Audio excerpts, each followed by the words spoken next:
If an unbiased die is thrown 630 times, how many times can you expect to obtain a 5?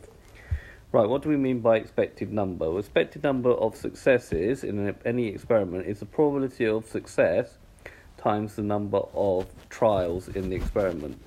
So we need to find the probability of obtaining a 5 with an unbiased die. Unbiased means there's no trick on the die. And then multiply it by the number of trials. So the number of trials in this experiment is 630. So the probability of obtaining a 5, making sure you use the correct notation, P brackets what you're considering, is 1 out of 6, because there's one way of getting a 5 out of 6 possible outcomes for a die.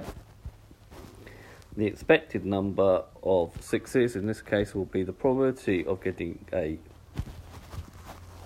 the probability of the number of 5s, the expected number of 5s, is going to be equal to 1/6, because there's 1/6 of a chance of getting a 5, times the total number of times it was thrown, which is 630. Now 6 does go into that 105 times. So the chance of getting a 5 should occur approximately 105 times if you threw a die, unbiased die, 630 times.